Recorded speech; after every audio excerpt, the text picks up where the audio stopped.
you guys will be making that ray diagram of both myopia and hypermetropia.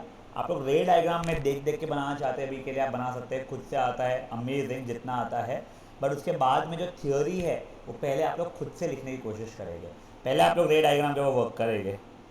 समझा है क्या task in hand है भी अपने?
जैसे लाइशा नाइशा ने कल का वीडियो नहीं देखा है तो मैं कुछ पॉइंटर से को बता रहा हूँ बेटा, वो ध्यान रखना।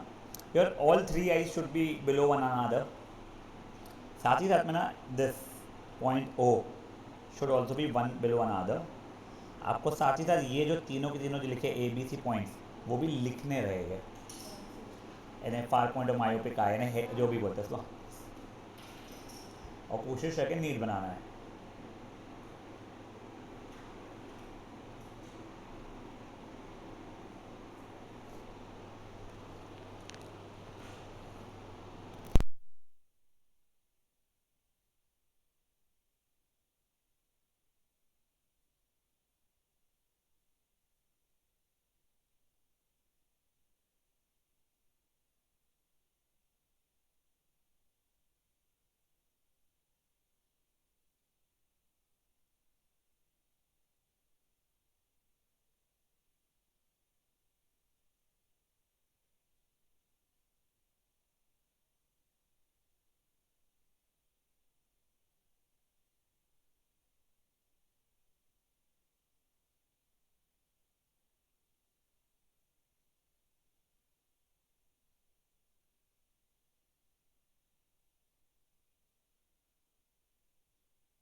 बेटा ये काम कीजिएगा, एक बार एक ही डायग्राम बनाइए ये वाला, फिर इसके पॉइंटर्स जो जो याद है आप लोगों को वो लिखने की कोशिश कीजिए।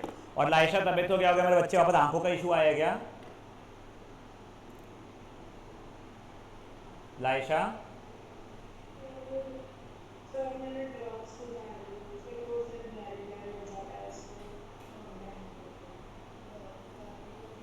अच्छा ओके। और आज बेटा 6 से 7 है तेरी क्लास हो इंग्लिश वाली?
पॉइंटर्स आपको लिख लीजिएगा जो आपको याद है मायोपिया का।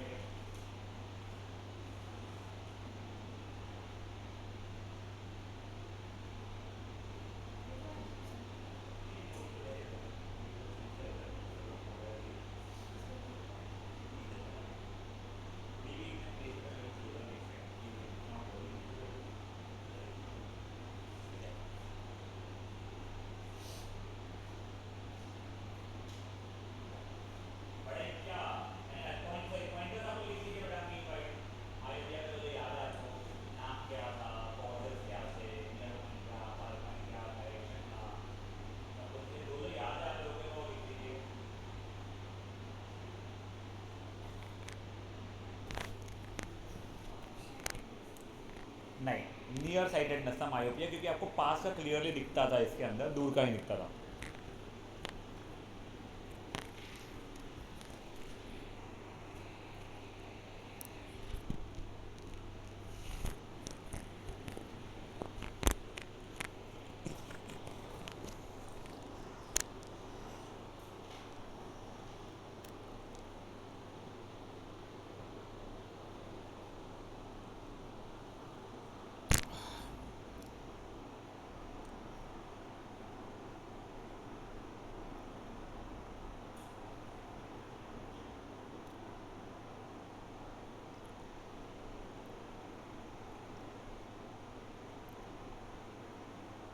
याद नहीं हुई भी।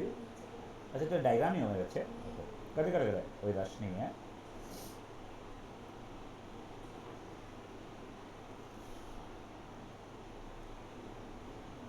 ठीक है,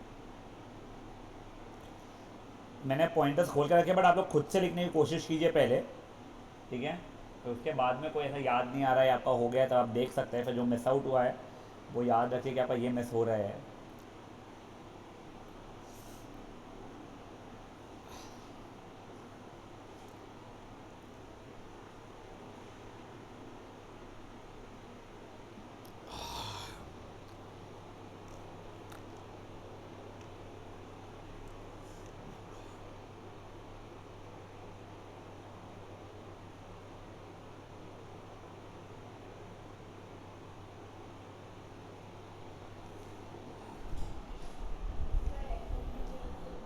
हाँ यस बच्चे, कुछ नहीं तो कॉन्केव लेंस हो, अप्रोप्रिएट पावर हो, तो ईजी सा क्यूट सा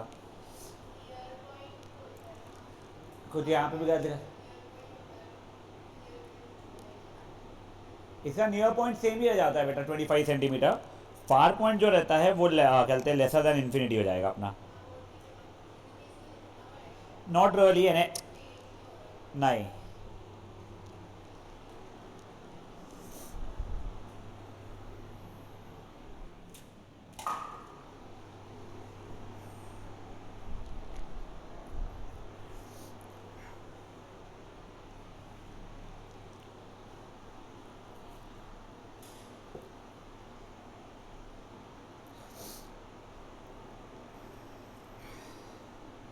रीजंस याद है, सही लिखे रीजंस ने खुद से।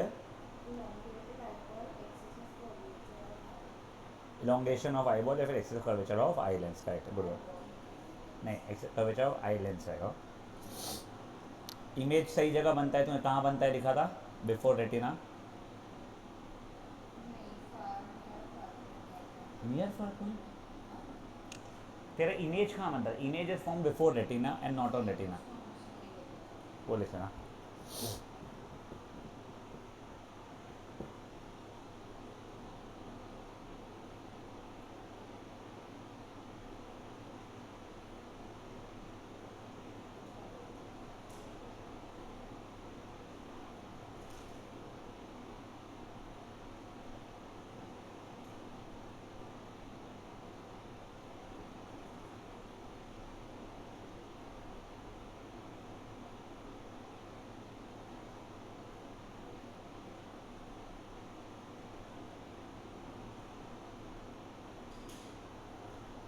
बड़े क्या हो गया बेटा ये तेरा, कैसा Kothari. Now guys, repeat the same activity for this. एक दो बार करना पड़ता है बेटा, फिर आप एक बार हाथ पे बैठ जाए तो फिर आपको नहीं करना पड़ेगा ये। Diagram you can copy, but for this thing pointers आप लोग खुद से लिखने की कोशिश करेंगे पता है।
बेटा डायग्राम होने के बाद में प्रॉपर्टीज़ भी लिखनी है याद से, प्रॉपर्टीज़ है ना सब कुछ उसके बारे में थ्योरी।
मैं प्रॉपर्टीज़ ओपन करके रख रहा हूँ, जिन लोगों का लिखना हो गया है वो चेक कर सकते हैं कुछ मिस आउट हुआ है क्या, जो लोग लिख रहे हो कंटिन्यू करेंगे।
guys, I hope you guys are aware the test is on Saturday. ये वाले लाइशा, ये वाले सैटरडे, ठीक है ना? अभी बार्गेनिंग करना नहीं शुरू करना।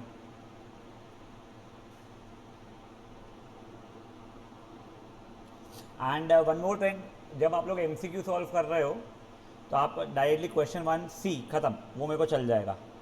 लाइक आप लोगों ने पहले टेस्ट वगैरह में पूरा स्टेटमेंट करा, that is how it should be done. But अभी ये टेस्ट बड़ी भी है तो you can just right option C खत्म, आगे बढ़ गए।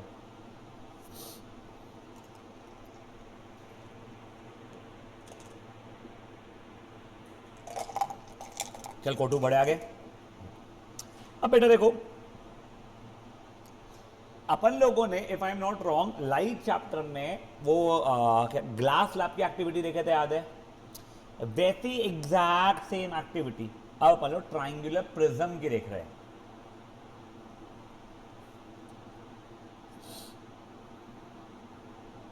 मैंने पढ़ाना शुरू किया और ना ऐशा का नहीं ऑन करना भी शुरू कर दिया। अभी तक के ठीक था सर, जब मैं खुद कर रही थी। देखो पहले तो प्रिज्म क्या होता है बेटा, ये ट्राइंगुलर शेप का रहता है। It need not be equilateral, compulsory नहीं कि इक्विलैटरल ही होना चाहिए इसमें, it can be any how, ठीक है? अब देखो पहले may be ray of light यहां से ऐसी आई, ये एयर है, ये ग्लास है, करेक्ट? तो टूवर्ड्स नॉर्मल की अवे फ्रॉम नॉर्मल, एयर से ग्लास के लिए rare to denser towards normal. तो पहला भी यहाँ पे मैंने परपेंडिकुलर बनाया, अब परपेंडिकुलर टू द सरफेस बनाऊंगा बेटा मैं, करेक्ट? तो ये towards normal ray of light मेरी बेंड हो गई। ये देखो ऐसी जो जानी चाहिए थी मे बी अब ये ऐसी बेंड हो चुकी है। Fair enough? Please understand this thing, this and this is not parallel. हो भी सकता है कभी कोई कंडीशन में, बट ऐसा नहीं है कि पैरेलल ही हो जाता है, ऐसा कुछ भी नहीं है। वो मेरे डायग्राम में दिख रहा हो, एनसीईआरटी के डायग्राम में दिखता है, उसे पगला मत जाना। Now I was in glass, I am going in air, denser to rare away from normal.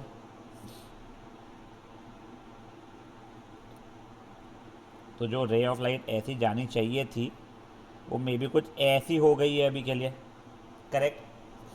ये है मेरी इंसिडेंट रे,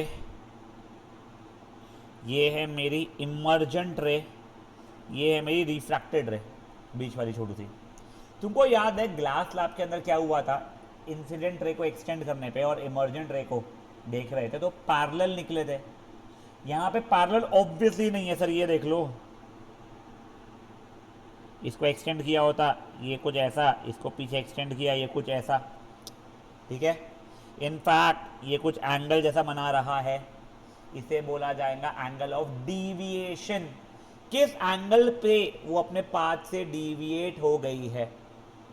तो यहाँ पे पैरेलल क्यों नहीं है?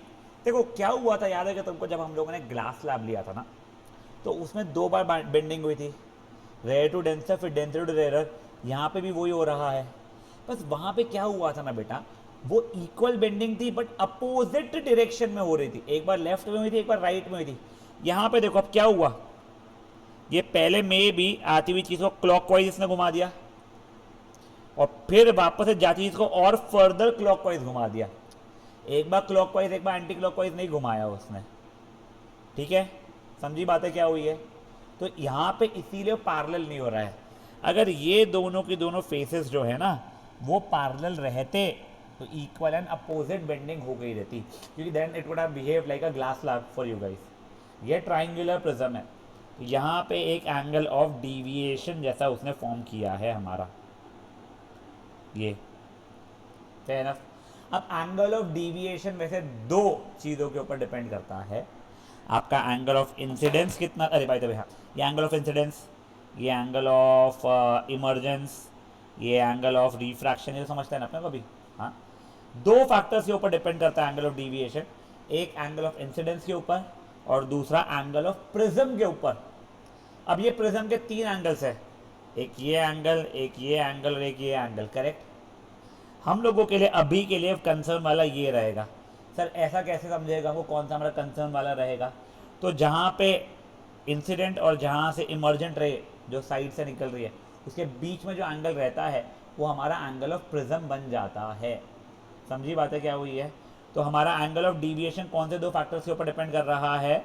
Angle of incidence and angle of क्या कहते हैं प्रिज्म। सब चंगा सी पक्का? अभी नेक्स्ट एक काम करो, एक बार कहना आप लोग ये चीज़ें पढ़ लो। आपको जो नए नोट्स दिए गए हैं उसमें एक और चीज़ मेंशनड है जो यहाँ पे नहीं है, तो मैं उसके बारे में बता देता आपको। तो एक बार आप ये पढ़ तो लो तब तक के।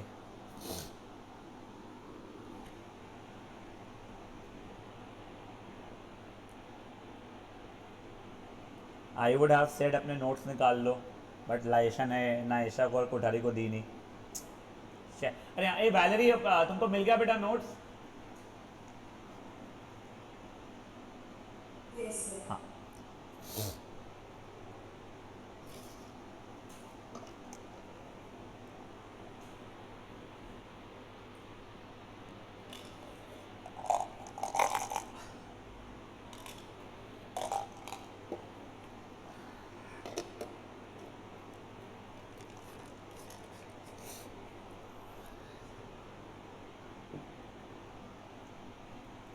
देखो वही तरीका है जो सब कुछ अपन ने किया था पहले, वो 2 पिन यहाँ लगाओ वहाँ जाओ, 2 पिन लगाओ, वही वाली हरकतें हो रही है पूरी। ये लास्ट जो पॉइंट दिया हुआ है ना, ये एक बार अच्छे से पढ़ लो।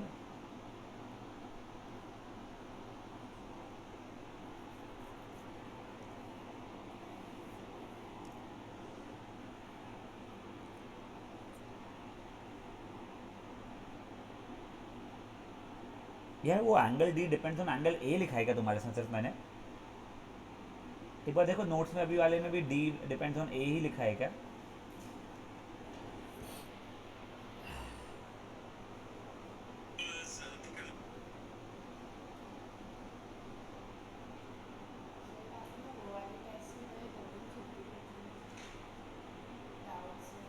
हाँ हाँ हाँ हाँ हाँ।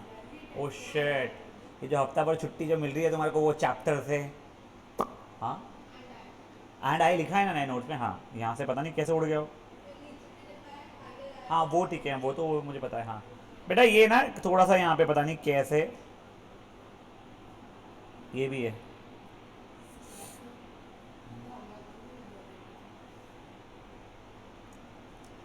मारवाड़ी दोनों बार्गेनिंग पे आ गए। यहाँ तक है ठीक है। अब एक जो आपके नोट्स में लिखा हुआ है यहाँ पे नहीं लिखा हुआ है, 2 मैंने यहाँ पे ऊपर लिखा हुआ है यार, ये आपके ना एनसीईआरटी में दिया हुआ नहीं है और मैं ना जल्दी पढ़ाता नहीं था ये। दो हमारे समय पे प्रैक्टिकल बुक जो होती थी जिसके ऊपर 20 मार्क की हमारी एमसीक्यू थी उसमें रहता था, बट लास्ट ईयर या last year somewhere Delhi public school ने उसके ऊपर क्वेश्चन एमसीक्यू में पूछा था, इसलिए हम लोग डाल दिया। There is a relationship between angle of incidence, angle of emergence, angle of deviation and angle of कहते हैं prism. I plus E equal to D plus A. Angle of incidence plus angle of emergence is equal to angle of deviation plus angle of prism. ये ध्यान रख लेना, कोई 3 value दे, चौथी value आपको निकालने पूछ सकता है। हाँ वैसा या फॉर्मूला भी पूछ सकता है रिलेशन का, ठीक है ना? Good enough. बड़े थोड़ा सा आगे और छोटा सा ही करेंगे बेटा अपन लोग आज, ये यहीं तक का ये, और बहुत सिंपल सा है, ऐसा कुछ नहीं है कि मार डालो सर हमें।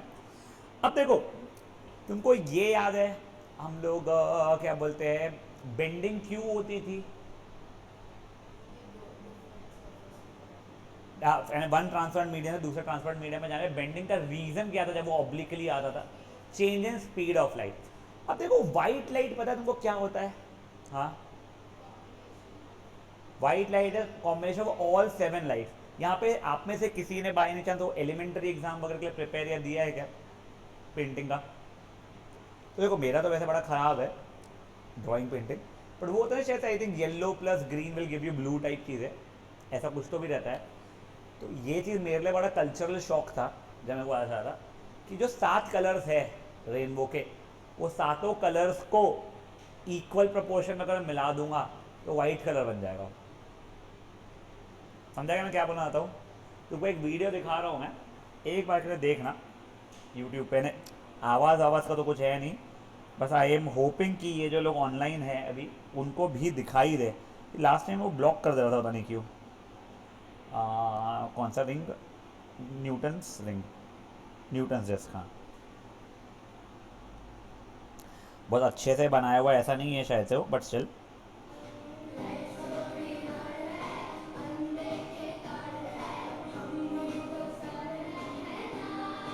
भाई क्या बैल है ए, ये पगला था ये तो गलत हो गया, और को वाइट ही नहीं है गरीब का। देखो भाई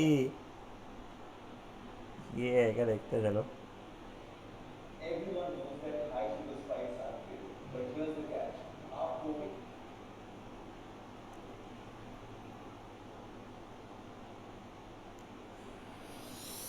ओ भाई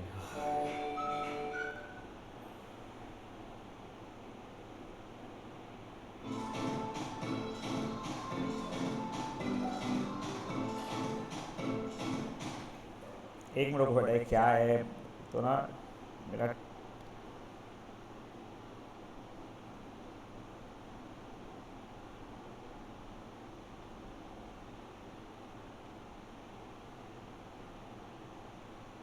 हाँ फाइनली, वो बेसिकली बनाते कैसे वो नहीं बनाना है अपने को भाई, अब उसका स्ट्रेस मत लो। वो कर क्या रहा है आपको बताता हूँ। बेसिकली उसने ना 7 कलर्स, वैसे उसके अंदर मेरे को देख के ऐसा लग रहा है कि इक्वल रेशियोज में नहीं हुए हैं ना, सेक्टर्स जो बन रहे हैं वो इक्वल नहीं है, बट वो सातों कलर्स जो है वो उसने लिया है, और वो उसको गोल, वो उसको बहुत तेज़ी से गोल घुमाने वाला है, जिससे बेसिकली आपका परसिस्टेंस ऑफ इमेज 1/16 सेकेंड से बहुत कम इसमें निकलेगा, तो सब कुछ एक दूसरे के अंदर मिक्सिंग होना शुरू हो जाएगा।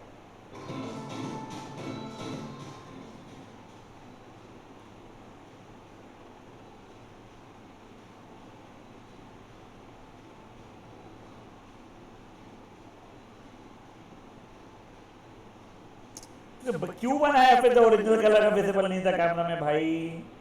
सॉरी यार, तुमको भावनाएं समझ गई ना मेरी, वो वाइट कलर का हो जाता है, मैंने अच्छे वीडियोस देखे हुए हैं। छोड़ो यार, तुम ढूंढिए, देखो ये ऐसा वाइट हो जाता है, वो ये वाला दिख रहा है भैया का, मजा आ रही ना अपने को। अरे देखो एक्चुअली ये इसमें वाइट दिख रहा है आप लोगों को होता हुआ कलर, वो ओरिजिनली वाइट नहीं था इंडिविजुअल, और ये कोई फोटोशॉप नहीं है, ठीक है ना। No please no. अरे भाई नहीं, मैं याद हूँ, शॉर्ट्स अच्छे होते हैं भाई। हाँ तो देखो, बेसिकली जो तुम्हारा वाइट कलर लाइट जो बोलते हैं, जो सनलाइट है, उसके अंदर पहले से वो सातों बैंड ऑफ कलर्स होते हैं, वो एक बार इंटरमिक्स होके आते हैं, इसलिए आपको वाइट लगता है वो चीज़, ठीक है कोठारी। हाँ हाँ, बहुत देर से कंट्रोल की थी कोठारी यौन करना, कोठारी को लगा मेरा ध्यान है तो कहते यौन क्या, मैंने देख लिया पगली। हाँ अब देखो, अब होता क्या है, जो सातों बैंड ऑफ कलर्स है ना, उनकी अलग अलग स्पीड है, not does all 7 travel with the same speed, तो उस कारण से अलग अलग लेवल ऑफ बेंडिंग होना शुरू हो जाएगी। जिसकी स्पीड सबसे कम रहेगी वो सबसे ज्यादा बेंड होगा। याद है तुम लोगों को, बेंडिंग में स्पीड कम तो बेंडिंग ज्यादा। तो देखो ये 7 कलर्स, उनके नाम को याद रखने का तरीका है विबग्योर। इसमें वायलेट जो सबसे ज्यादा बेंड होता है, उसकी स्पीड जो रहती है वो सबसे कम रहती है, ठीक है, और रेड जो सबसे कम बेंड होता है उसकी स्पीड सबसे ज़्यादा रहती है। समझा आप लोगों को। तो इसलिए जो हमारा रेनबो यहाँ पे है, समझ लो, अब मैं ये ट्राइंगुलर प्रिज्म में से पास कर रहा हूँ, ये आया तो पहले तो सातों के सातों कलर्स में स्प्लिट हो जाता है वो, फिर यहाँ पे आके फर्दर स्प्लिटिंग हो जाती है। इसलिए अगर मैंने यहाँ पे एक स्क्रीन लगाया तो मुझे 7 डिफरेंट कलर दिखाई देना शुरू हो गए। सर यहाँ पे क्यों दिख रहा है और ये वाले ग्लास स्लैब में क्यों नहीं दिखा रहा? तो वहाँ पे क्या हुआ था, जब वो 7 बैंड स्प्लिट हो भी गया था तो यहाँ आके फिर से मिल गए थे वो लोग, उस कारण से हमको वहाँ पे नहीं दिखाई दिया था, एक ट्राइंगुलर प्रिज्म में दिखाई देना शुरू हो रहा था कि भाई इक्वल एंड अपोजिट बेंडिंग कारण वापस से मिल गए साले। यहाँ पे इक्वल एंड अपोजिट नहीं हुई, वो फर्दर स्प्लिट होना शुरू हो गया था। तो वही चीज़ बताई, सॉरी यहाँ नहीं, ये इसमें दी गई है। तो देखो, the splitting of white light मतलब होता है into 7 bands of colour, into the bands of colour is called spectrum. ये जो बैंड ऑफ कलर्स है ना पूरे, वो है विबग्योर, याद रखने का तरीका, ठीक है ना। फेयर है ना, तो इसमें कोई स्ट्रेस है क्या? The splitting of white light into 7 bands of colour is called spectrum. The 7 bands of colour can be remembered by the name of, कहते हैं विबग्योर। यहाँ तक ठीक है। ये 7 कलर्स, उनके नाम वगैरह आपको समझ में आता है। वायलेट की स्पीड सबसे कम रहती है, इसीलिए उसकी बेंडिंग सबसे ज़्यादा हो जाती है, वो आखिरी वाली वेवलेंथ को भी इग्नोर करो। और रेड की स्पीड सबसे ज़्यादा होती है, इसलिए उसकी बेंडिंग सबसे कम होती है, वो अपने को सबसे ऊपर दिखता है। अभी के लिए वेवलेंथ को इग्नोर कीजिए आप लोग। फेयर ना बात है यहाँ तक के। नेक्स्ट ये चीज़ वही वापस है यहाँ पे ऐसी मस्ती में ऊपर बना के दिया मैंने। अगर मान लो मैंने दो आइडेंटिकल प्रिज्म लिया, आइडेंटिकल प्रिज्म का मतलब मसला क्या होता है? क्या? नहीं, सिर्फ सेम ही नहीं, बस सिंपली उनका वो एंगल ऑफ प्रिज्म सेम होना चाहिए। We are not worried about them being congruent, no no no, your angle of prism should be equal basically, ठीक है। उनको लिया ऐसे आजू बाजू में रखा, तो ये जो स्प्लिट हो रही है ना लाइट, वो वापस से कॉन्वर्ज होके आप लोगों को वाइट कलर की लाइट दे देगी। तो ऐसा क्यों हो रहा है? तुम देखो वो दोनों प्रिज्म को मान लो धीरे धीरे करके चिपका दिया मैंने, तो तुम्हारा ये वाला ये जो रहेगा फेस और ये वाला फेस पैरेलल हो जाएगा ना। और याद है आप लोगों को जो मस्ती हुई थी अपने, वो वाली बात हो रही है। देखो सनलाइट पहले डिस्पर्जन होगा, वो स्पेक्ट्रम जैसा, अच्छा स्पेक्ट्रम वर्ड बताया था मैंने, हाँ ऊपर हो गया ना स्पेक्ट्रम की स्पेलिंग करके, वो भी फोटो कैसे भाई, अच्छा है मैंने प्रिंट आउट के लिए भेजा हुआ है, अभी तक उसने किया कुछ नहीं है, वो कर ले उसका भी बेटा, रुक जा।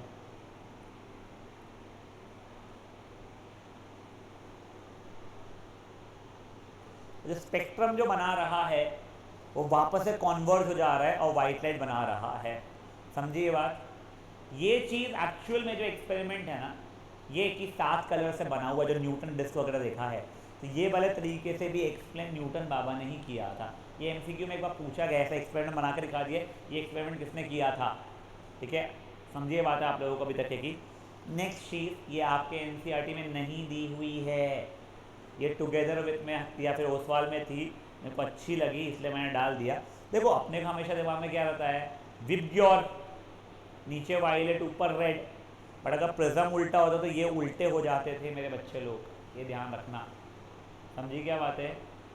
ये एनसीईआरटी में नहीं है, ये सेंटर पॉइंट के पेपर में भी लास्ट ईयर पूछा गया था, लकीली अपने यहाँ तो हर साल रहा ही है, और मैं भी दूसरी डिविजन पढ़ाती हूँ मुझे नहीं पता है, बट ये ध्यान रखना अगर आपने प्रिज्म को पलटा दिया तो ये सीक्वेंस ऑफ कलर भी पलट जाएगा। फेयर ना पे यहाँ तक है। चलिए आज के लिए इतना ही, होमवर्क पर से कुछ नहीं है। कल हम लोग ये चैप्टर का मैक्सिमम पार्ट कंप्लीट कर चुके होंगे और परसों चैप्टर कंप्लीट कर चुके होंगे। न्यूमेरिकल्स देखते कब होता है। चलिए यू कैन स्टार्ट लीविंग बेटा, बाय बाय।